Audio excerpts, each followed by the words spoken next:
Hello dear children, welcome to the class. In today's class, we'll be learning how to pass the journal entry for the adjustment entries.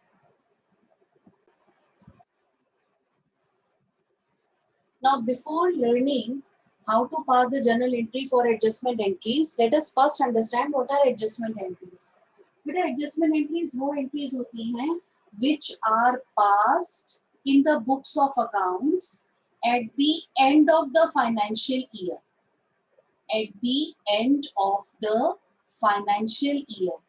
अब question arise होता है कि at the end of the financial year ही हमने क्यों पास करनी है ये why can't we pass these entries during the financial year? Because there are certain transactions which arise at the end of the financial year only. जैसे कि very first entry is depreciation. Fine. Depreciation बेटा जब भी हम किसी asset पे provide करते हैं तो we provide depreciation at the end of the financial year for the whole year. Let's say depreciation provided on machinery. Depreciation provided on machinery and the book value of the machinery was rupees 2 lakh. Fine. And depreciation is provided at the rate of 10% per annum. अब हम machinery को पूरे साल use करेंगे बेटे और year के and पे ही डेप्रिसिएशन प्रोवाइड करेंगे. तो ईयर के एंड पे जब हम डेप्रिसिएशन प्रोवाइड करेंगे सो depreciation provided will be 2 lakh का 10% क्योंकि पूरे साल हमने यूज करी है. पर एनम का रेट जो है वो 10% है. सो 2 लाख का अगर हम 10% कैलकुलेट करें तो depreciation to be provided is rupees 20,000. Fine. So the two accounts which are involved in this transaction are, first is depreciation which is a revenue expenditure. ये recurring expenditure है. हर साल financial year के end होने पर हम depreciation provide करेंगे at the rate of 10% per annum on the book value of the asset. Fine. So depreciation is expense. It is a revenue expenditure and we know that the rule is expenses are to be debited. So depreciation account is to be debited to, yes, the second account involved is machinery account. The value of machinery will get reduced. The value of machinery will get reduced. Machinery is an asset और asset जब भी decrease होता है हमेशा credit होता है. So we are going to credit the respective asset account in this journal entry. So we'll write depreciation account debited to machinery account and the value will be 20,000. The value of depreciation provided is 20,000 and we'll write the narration being the amount of depreciation charged on the machinery for the whole year at the rate of 10% per annum. Now let's move to the next adjustment entry. It says that let's say wages outstanding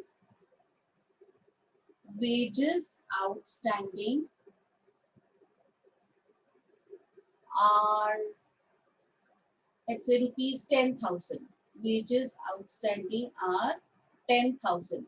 Now see, at the end of the financial year, when we were preparing our books of account, we saw, okay, we are paying, let's say 10,000 wages per month. There are 12 months in a year.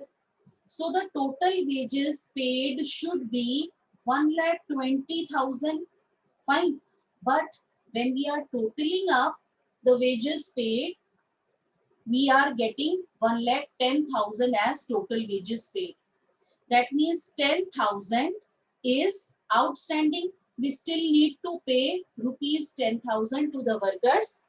So wages outstanding is that we have taken the services of the workers, but payment need to be made in cash. So that means wages incurred है ना. Outstanding wages means wages incurred, this expense has been incurred. हमने workers से services ले ली थी, हमने workers से services ले ली थी, wages incurred but not paid in cash, but not paid in cash. अगर कैश में ये एक्सपेंस पे नहीं हुआ है तो ये बिजनेस की लाइबिलिटी हो गई. फाइन, बिजनेस की ये लाइबिलिटी हो गई. दोबारा से देख लेते हैं एडजस्टमेंट एंट्री क्यों है बेटा. हम पर मंथ 10,000 वेजेस पे कर रहे हैं वर्कर्स को, ठीक है. There are 12 months in a year, तो टोटल वेजेस जो होना चाहिए, वेज बिल है ना, टोटल वेज बिल हमारा जो होना चाहिए वो होना चाहिए 1,20,000 का. लेकिन जब मैंने सारे total wages during the year जितने पे किए उनको टोटल अप किया तो 1,10,000 आ रहा था. तो 10,000 इज स्टिल आउटस्टैंडिंग, यानी कि वर्कर से मैंने काम तो करवा लिया, सर्विसेज तो ले ली, वेजेस इनकर हो गए, but they are not paid in cash. Now if they are not paid in cash तो हमारे बुक्स ऑफ अकाउंट्स में लाइबिलिटी अराइज हो जाएगी with the head with the name outstanding wages. Fine. अब we are following accrual basis system of accounting.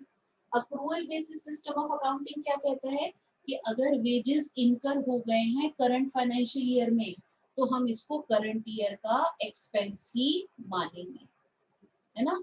अगर accrual basis of accounting says that अगर wages incur हो गए हैं यानी कि हमने वर्कर से सर्विसेज करंट फाइनेंशियल ईयर में ले ली हैं तो हम इसको करंट फाइनेंशियल ईयर का एक्सपेंस ही मानेंगे. And we know that see so two accounts are open, a respective expense account and a liability account. Fine. Expense जब भी इंक्रीज होता है, हम ये एक्सपेंस मान रहे हैं ना कि एक्सपेंस इंक्रीज हो गया, एक्सपेंस जब भी इंक्रीज होता है डेबिट होता है, लाइबिलिटी जब भी इंक्रीज होती है क्रेडिट होती है. Liability when increased is credited. So what entry are we going to pass? We are going to treat wages as wages incurred. तो हम ये मानेंगे कि wages as an expense incur हो गया following the accrual basis of accounting. So wages account will be debited. Fine. लेकिन हमने ये wages कैश में पे नहीं किए तो मेरी liability arise हो गई.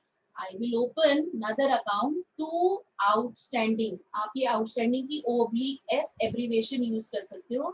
To outstanding wages account, liability increase हो गई, liability जब भी increase होती है credit होती है and the amount is 10,000. I hope that this entry is clear to everyone and we'll write the narration being the amount of wages outstanding recorded.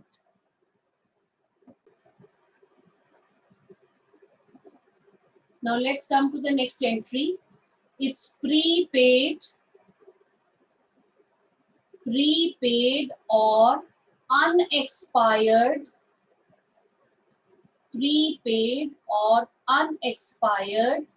expense. Now let's take an example. Now out of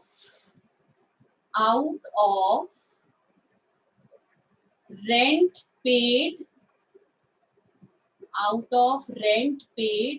rupees 5,000 is unexpired. Unexpired का मतलब क्या है कि इसके बदले में अभी हमने सर्विसेज नहीं ली हैं, unexpired है, यानी कि 5,000 प्रीपेड रेंट है. That means 5,000 is prepaid rent. That means we have paid the rent in advance for the next year or for the next month. Fine. So अब हम क्या करें, प्रीपेड रेंट है. Accrual basis system of accounting कहता है कि prepaid rent हमने cash में पे तो कर दिया लेकिन हम इसको करंट फाइनेंशियल ईयर का एक्सपेंस नहीं मान सकते. क्यों नहीं मान सकते? क्योंकि एक्सपेंस को हम इनकर तब मानते हैं जब हम उस एक्सपेंस के बदले में सर्विसेज ले लेंगे. तो जो हमने रेंट पे किया था, अगर 5,000 अनएक्सपायर्ड है, अनएक्सपायर्ड का मतलब क्या है कि हमने सर्विसेज अभी ली नहीं है, तो इस 5,000 को हम एक्सपेंस पेड नहीं मान सकते. तो जो एक्सपेंस हुआ मेरा है ना, जो मैंने रेंट पे कर दिया, तो रेंट अकाउंट को मुझे रिड्यूस करना होगा 5000 से। फाइन, अब रेंट मेरा एक्सपेंस है, रेंट अकाउंट मेरा एक्सपेंस अकाउंट है। एक्सपेंस अकाउंट जब भी रिड्यूस होगा क्रेडिट होगा, है ना, जब इंक्रीज होता है तो डेबिट होता है, जब रिड्यूस होगा तो क्रेडिट होगा। And the second amount, second account which will be open will be your prepaid rent account. It will be prepaid rent account, and prepaid rent account any prepaid expense जो कि मुझे future में benefit देगा। हमने पहले advance में pay कर दिया एक्सपेंस जिसका बेनिफिट मुझे फ्यूचर में मिलेगा, that will be treated as an asset। और एसेट जब भी इंक्रीज होता है हमेशा डेबिट होता है। फाइन, एसेट जब भी इंक्रीज होता है हमेशा डेबिट होता है। So what will we do, we will pass the journal entry for prepaid rent of rupees 5000। It is prepaid rent account, क्योंकि प्रीपेड रेंट मेरा एक एसेट ओपन अप हो गया। Prepaid rent account debited, asset जब भी increase होता है हमेशा डेबिट होता है, to rent account. Rent account को हमने क्रेडिट इसलिए किया क्योंकि ये prepaid rent current financial year का एक्सपेंस नहीं माना जा सकता accrual basis system of accounting को फॉलो करते हुए, क्योंकि अभी इस एक्सपेंस के बदले में हमने सर्विसेज नहीं ली हैं, and that is why it is termed as unexpired, and the amount to be recorded will be 5000 only, and we record the narration as being the amount of rent paid in advance.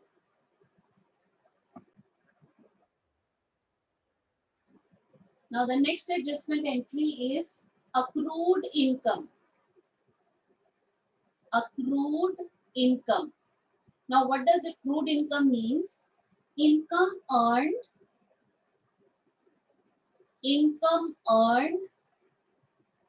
but not received in cash.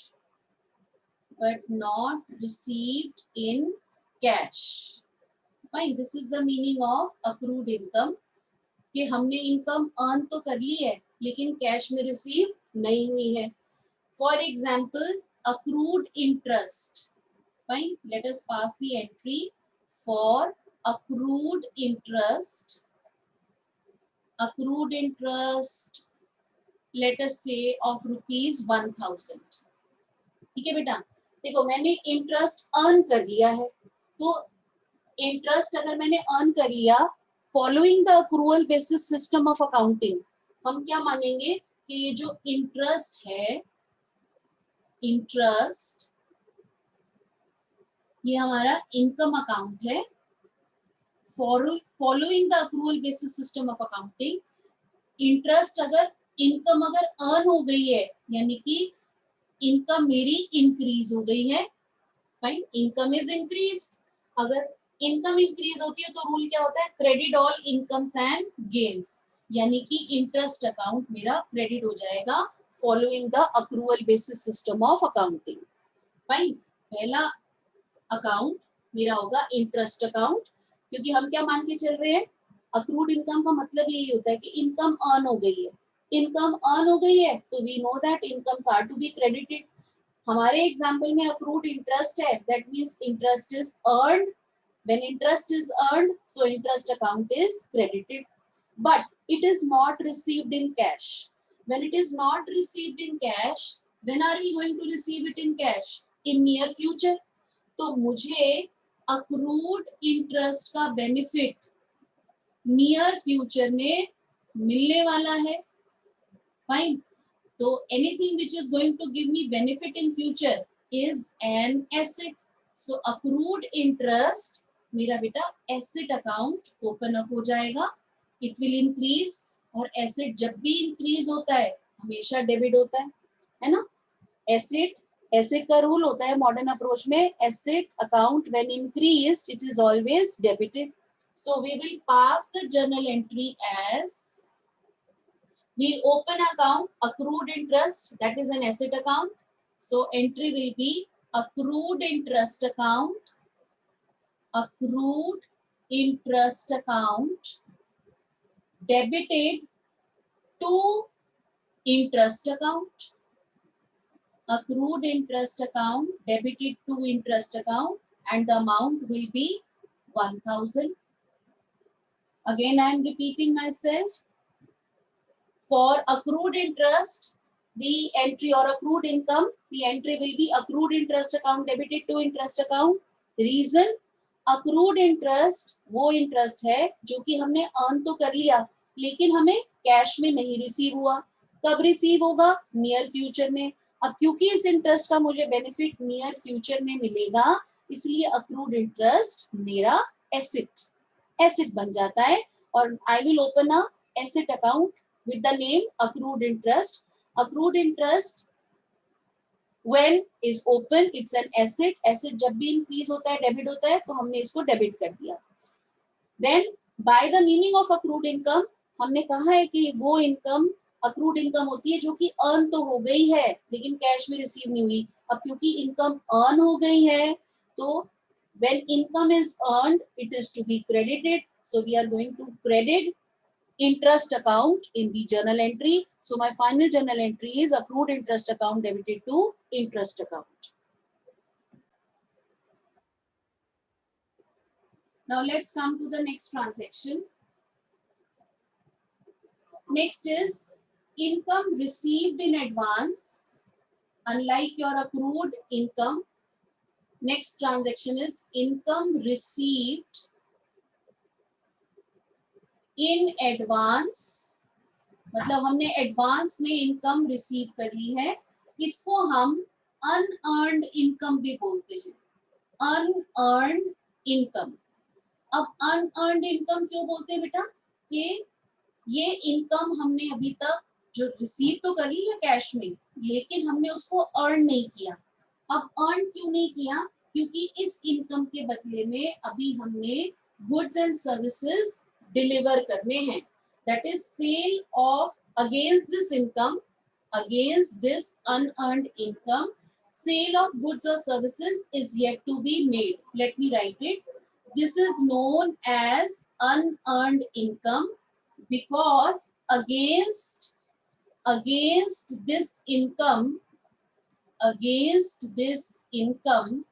sale of goods और services, sale कह लीजिए, delivery कह लीजिए, sale of goods and services is yet to be made, है ना. अब अगर मैंने इनकम रिसीव कर ली है एडवांस में और गुड्स और सर्विसेज अभी डिलीवर करने हैं, उनको सेल करना है, तो जैसे ही मैंने इनकम रिसीव की है तो दैट एडवांस इनकम और unearned income will become my liability.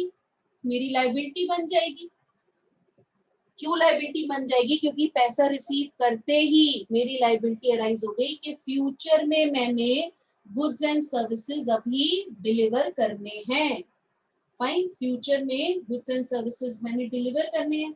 अब क्योंकि अब ये एडवांस इनकम है, तो करंट ईयर की, following the accrual basis system of accounting, हम इसको करंट ईयर की इनकम नहीं मानेंगे. हम इसको करंट ईयर की इनकम नहीं मानेंगे. तो the income will get reduce, और इनकम जब रिड्यूस होती है तो डेबिट होती है, और लाइबिलिटी जब इंक्रीज होती है तो क्रेडिट होती है. Fine. So let's now frame one example. See, for example, rent received in advance, rent for 2 months, rent for 2 months received in advance, rent for 2 months received in advance, and let us say the amount is 5,000. ठीक है. Rent for 2 months received in advance 5,000. मतलब हमने rent 2 months का advance में receive कर लिया, ठीक है, रेंट हमने 2 मंथ्स का एडवांस में रिसीव कर लिया, तो जो रेंट रिसीव्ड है, ठीक है, that is basically our income. अब क्योंकि ये इनकम नेक्स्ट 2 मंथ्स की है, ठीक है ना, तो ये हम करंट करंट ईयर की या करंट मंथ की इनकम तो कंसिडर नहीं कर सकते, तो हम क्या करेंगे, रिस्पेक्टिव रेंट रिसीव्ड को डिक्रीज कर देंगे, रिस्पेक्टिव इनकम रेंट रिसीव को डिक्रीज कर देंगे। इनकम जब भी डिक्रीज होती है डेबिट होती है, तो we will write rent received account, rent receive, देखो रेंट रिसीव मेरी इनकम अकाउंट होता है, इनकम जब भी डिक्रीज होगी डेबिट होगी, तो rent received account debited to, मैं एक और अकाउंट ओपन अप कर दूंगी एडवांस रेंट से, that is my unearned income, so I write advance rent account. मेरी लायबिलिटी इंक्रीज होगी क्योंकि रेंट मैंने एडवांस में अगर रिसीव कर लिया, तो अभी services of the building is yet to be delivered 5,000। Fine, rent received income है, करंट ईयर की इनकम ये मानी नहीं जाएगी क्योंकि ये तो एडवांस में है, इसलिए इनकम डिक्रीज हो गई, इनकम डिक्रीज होगी डेबिट होगी, rent received account debited, and advance income account, advance rent account is our liability क्योंकि इसके बदले में अभी सर्विसेज देनी है। I hope that this journal entry is clear to everyone. अब बेटा आपको ना एक छोटा सा ट्रिक मैं दे रही हूँ ताकि हमारी एंट्री कभी भी गलत ना हो। देखिए अभी हमने पढ़ा कि 2 तरीके के एक्सपेंस थे, एक था आउटस्टैंडिंग एक्सपेंस, है ना, एक है आउटस्टैंडिंग एक्सपेंस जिसको हम क्या कहते हैं, expense incurred, outstanding expenses expense incurred but not paid in cash, कब पे होगा, फ्यूचर में, तो आउटस्टैंडिंग एक्सपेंस हमेशा हमारी लाइबिलिटी होता है। फाइन, लाइबिलिटी जब भी इंक्रीज होती है क्रेडिट होती है। देन दूसरा हमने पढ़ा था प्रीपेड एक्सपेंस, प्रीपेड एक्सपेंस ये हमेशा हमारा एसेट होता है, क्यों, क्योंकि इसका बेनिफिट हमें फ्यूचर में मिलेगा, और एसेट जब भी इंक्रीज होता है डेबिट होता है। फाइन, अब देखो मुझे एंट्री पास करनी है, let's say prepaid outstanding expense, तो मैं क्या कर सकती हूँ, for outstanding expense the entry will B, मुझे पता है बेटा आउटस्टैंडिंग एक्सपेंस लायबिलिटी है, लायबिलिटी जब भी इंक्रीज होती है क्रेडिट होती है, तो आउटस्टैंडिंग एक्सपेंस हमेशा क्रेडिट होगा, तो डेबिट क्या होगा, रिस्पेक्टिव एक्सपेंस अकाउंट, तो आई राइट एक्सपेंस अकाउंट, अगर रेंट था तो रेंट अकाउंट, अगर वेजेस था तो वेजेस अकाउंट, सैलरी था तो salary account, expense account debited, expense account debited to outstanding expense account, मेरी आउटस्टैंडिंग एक्सपेंस की एंट्री क्या बन गई, expense account debited to outstanding expense account, and I write the amount. Second, prepaid expense मेरा asset है ना, prepaid expense asset क्यों है, क्योंकि ये जो पेमेंट मैंने एडवांस में दी है इस एक्सपेंस की, इसका बेनिफिट मुझे फ्यूचर में मिलेगा, नियर फ्यूचर में मिलेगा, so prepaid expense is an asset. तो एसेट जब भी इंक्रीज होता है डेबिट होता है, तो हम क्या करेंगे, we open an account prepaid expense account, prepaid expense account debit हो जाएगा, क्रेडिट क्या होगा, respective expense account, so to expense account. I think this trick is going to work. बस हमने ये ध्यान रखना है, outstanding expense, expense incurred but not paid in cash, कब पे करेंगे, नियर फ्यूचर में, मेरी करंट लायबिलिटी है, लायबिलिटी इंक्रीज होगी क्रेडिट होगी, तो डेबिट क्या होगा, रिस्पेक्टिव एक्सपेंस अकाउंट, मेरी एंट्री बन जाएगी expense account debited to outstanding expense account. Prepaid expense account, expense हमने एडवांस में पे कर दिया, एडवांस में पे कर दिया है जिसका बेनिफिट मुझे फ्यूचर में मिलेगा, फ्यूचर में मिलेगा, तो ये प्रीपेड एक्सपेंस मेरा एसेट है, एसेट जब भी इंक्रीज होता है डेबिट होता है, तो मेरी एंट्री क्या बन जाएगी, prepaid expense account debited to respective expense account.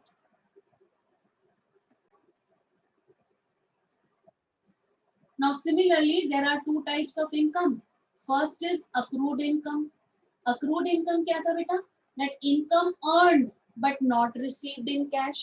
है ना, इनकम अर्न्ड, अक्रूड इनकम वो इनकम होती है जो हमने अर्न तो कर ली लेकिन कैश में रिसीव नहीं हुई, कब रिसीव होगी, नियर फ्यूचर में, जिसका बेनिफिट मुझे नियर फ्यूचर में मिलने वाला है। तो accrued income is always going to be our asset. Asset जब भी इंक्रीज होता है डेबिट होता है, फाइन। और सेकंड थी मेरी एडवांस इनकम, एडवांस इनकम और अनअर्न्ड इनकम। अब ये इनकम रिसीव करके क्या होता है, मेरी लाइबिलिटी अराइज हो जाती है, क्योंकि अगर मैंने इनकम रिसीव कर ली है, इस इनकम के बदले में गुड्स एंड सर्विसेज मुझे फ्यूचर में डिलीवर करने हैं।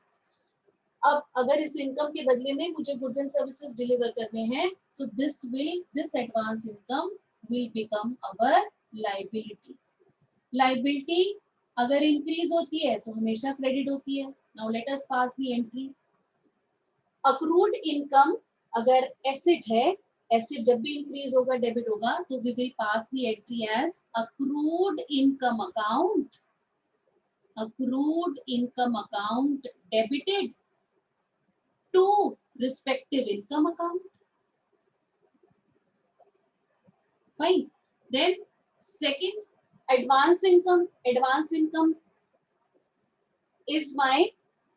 is going to lead to increase in liability। liability जब भी increase होती है क्रेडिट होती है, तो मेरी एंट्री बन जाएगी respective income account debited to advance income account. Advance income account हमेशा क्रेडिट होता है, तो respective income account will be debit. I hope that now we can easily pass the journal entries without committing any error.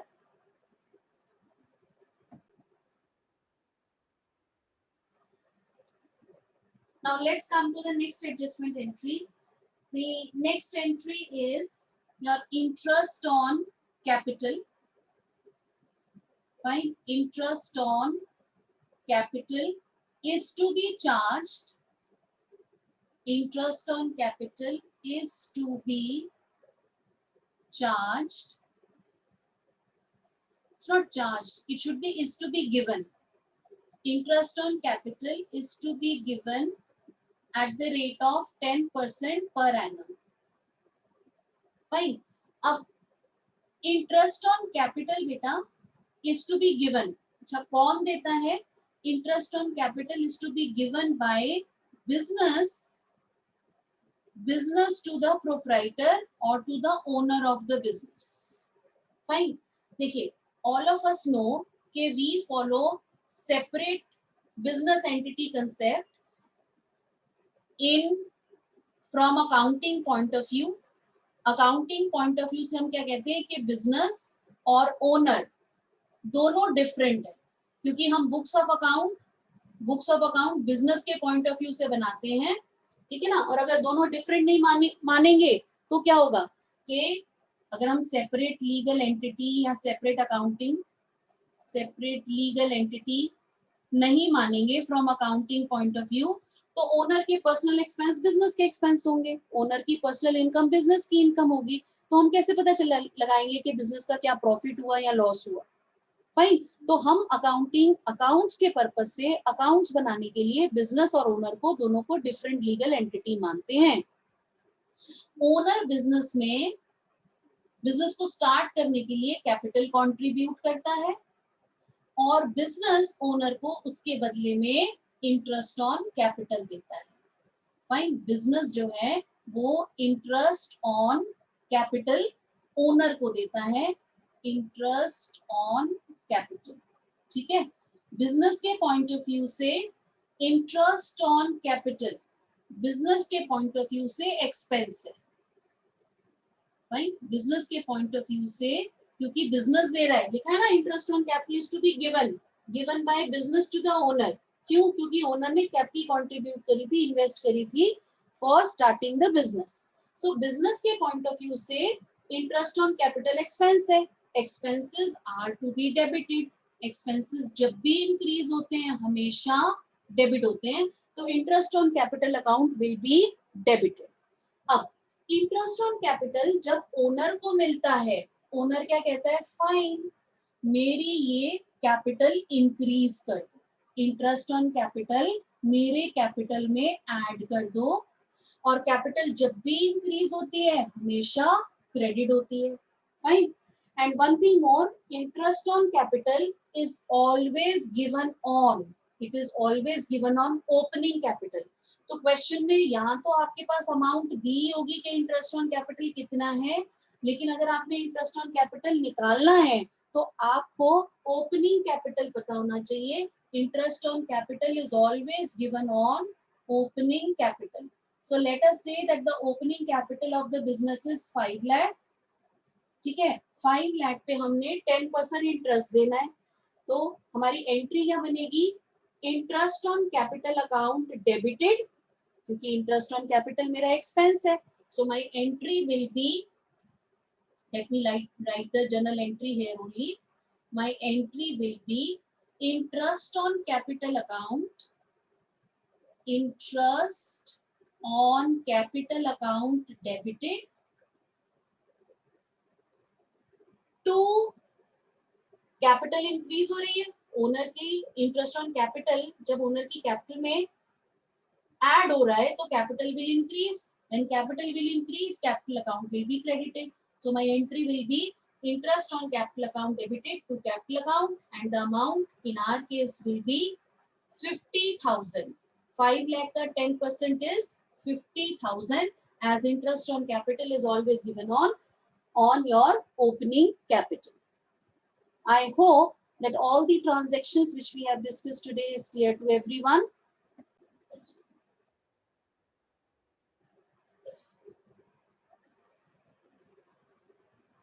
Now a similar adjustment entry is interest on drawings.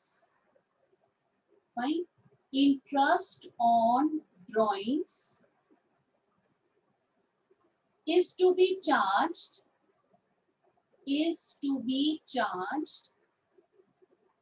at the rate of 5% per annum, and the drawings of the proprietor is, let us say, rupees 10,000. Fine. Drawings of the proprietor is rupees 10,000. Now the question arises, who gives interest on the drawings to whom? Here also we are going to follow separate legal entity concept. हम ये मानते हैं कि business अलग है और owner अलग है. हम बुक्स ऑफ अकाउंट्स बिजनेस के पॉइंट ऑफ व्यू से बनाते हैं. फाइन. अब ओनर अपने पर्सनल पर्पस के लिए जो अमाउंट ड्रॉ करता है बिजनेस से उसको हम ड्रॉइंग्स कहते हैं. ठीक है, उसको हम ड्रॉइंग्स कहते हैं. तो अगर ओनर कैपिटल कंट्रीब्यूट करने के लिए इंटरेस्ट ऑन कैपिटल ले रहा था, अब वो बिजनेस का अमाउंट, बिजनेस का पैसा अपने पर्सनल पर्पस के लिए यूज कर रहा है. So owner will give interest on drawings to the business. Fine. So charge कौन कर रहा है, interest on drawings is given by, interest on drawings is given by owner to the business. तो बिजनेस के लिए इंटरेस्ट ऑन ड्रॉइंग क्या हुआ, business की इनकम है ना, क्योंकि business interest on drawing owner से रिसीव कर रहा है. Business interest on drawing owner से रिसीव कर रहा है, तो बिजनेस के लिए ये इनकम कंसिडर हो गई. इनकम जब भी इंक्रीज होती है, we know the rule nominal account का, that income and gains are to be credited. Fine. अब ओनर क्या कहता है कि फाइन, इंटरेस्ट ऑन ड्रॉइंग लेना है ना, मेरी कैपिटल में से ले लो, मेरी कैपिटल को रिड्यूस कर दो. तो कैपिटल जब भी रिड्यूस होती है हमेशा डेबिट होती है. ठीक है. एंड कैपिटल की रिडक्शन को हम ड्रॉइंग्स कहते हैं, है ना. कैपिटल जब भी रिड्यूस होती है, डेबिट होती है, तो ये पार्टनर की ड्रॉइंग्स ही कंसिडर होती हैं. तो मेरी एंट्री बन जाती है इंटरेस्ट ऑन ड्रॉइंग्स की.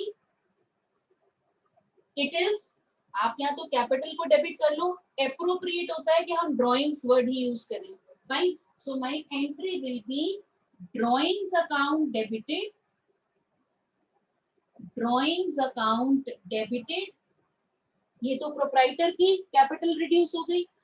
इन बिजनेस के पॉइंट ऑफ व्यू से interest on drawings will be income, increasing income. it is to be credited. So to interest on drawings account, to interest on drawings account, and the amount will be 10,000 pay 5%, which is equal to 500 rupees. Fine. So my adjustment entry will be drawings account debited to interest on drawings. आप कई books में यहाँ पर capital account भी देख सकते हो कि कई बुक्स में क्या दिया हो, capital account debited to interest on drawings account.